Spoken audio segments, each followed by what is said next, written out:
Meanwhile, China says the United States has made another mistake after those new tariffs were imposed on Chinese goods such as electric vehicles and solar panels. Beijing said US consumers would bear the brunt of the additional costs. Our correspondent Nathan King reports from Washington. Even after giving tens of billions of dollars of subsidies, tax breaks and other incentives to US car makers and semiconductor firms to manufacture in the US, it seems the US industries of tomorrow are still not competitive today. The latest tariffs against China imports include steel and aluminum, semiconductors, batteries, critical minerals, solar cells and cranes worth about $18 billion. While US President Joe Biden blames what's been dubbed China's overcapacity and unfair competition in the technologies of tomorrow, Beijing says it's just delivering what the world wants: high-quality products at competitive prices.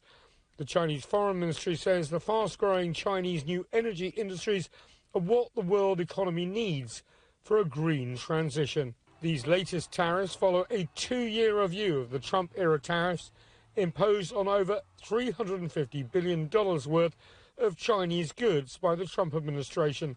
Those tariffs have remained in place throughout Biden's first term as president, and he has added severe restrictions on the export of high-end semiconductors and other vital technologies to China.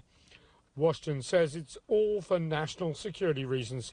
China says it's all about stopping China's rise. The Chinese Commerce Ministry urged Washington to stop its unilateralism mentality, adding that the move is exacerbating the tensions between the world's two biggest economies. President Xi has just wrapped up a European tour where he announced EV ventures in Hungary and a willingness to work with European leaders. As the US unveiled these new tariffs against Chinese electric vehicle makers, the German Chancellor Olaf Scholz said the move was counterproductive. Allerdings möchte ich darauf hinweisen, I would like to point out the fact that currently 50% of electric vehicle imports from China come from Western brands that produce them there themselves and export them to Europe. We should not forget that European manufacturers, even some American, but European manufacturers are successful in the Chinese market and also sell a lot of vehicles produced in Europe in China. In the US, there's a phrase that all politics are local, and it's probably no coincidence that many of the manufacturers protected by these tariffs are in key swing states in the presidential election in November. President Biden, it seems, at the moment, is happier to protect jobs than create productivity in the US economy. Nathan King, CGTN, Washington. Well, our correspondent Jianhua is following the story. So China has commented on this rise in tariffs today. What have they said?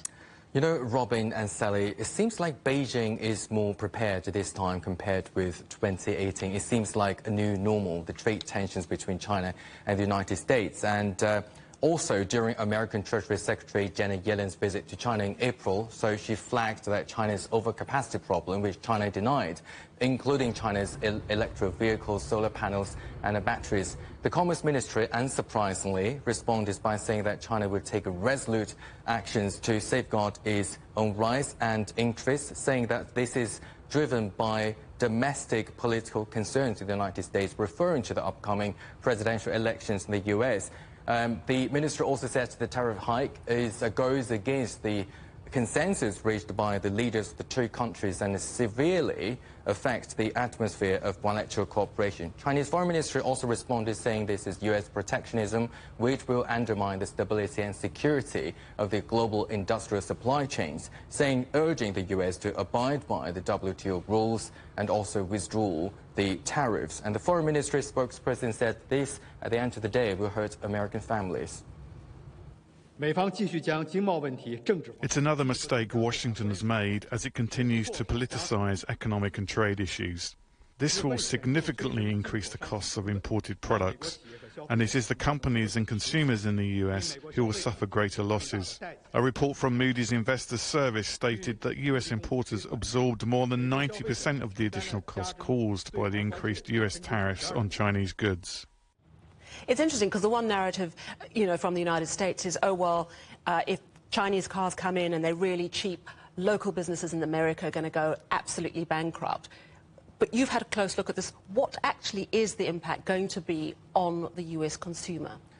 President Joe Biden has said that his measures are more targeted and is less likely to harm American families compared with his Republican rival Donald Trump in 2018. So the tariffs will raise duties on $18 billion in Chinese goods. Is it big? Not really. If we look at the US imports of Chinese goods in 2023, it stood at over $430 billion. But this time, the tariffs are only on $18 billion worth of Chinese products. And much of the attention this time has naturally been focused on Chinese electric vehicles, batteries, and solar panels. Let's first look at the EV. So 1.2 million electric vehicles were sold in the United States last year. Not too big, actually. How about the percentage of China-made EVs? Only 2%. Slightly over 2%, actually, not too big.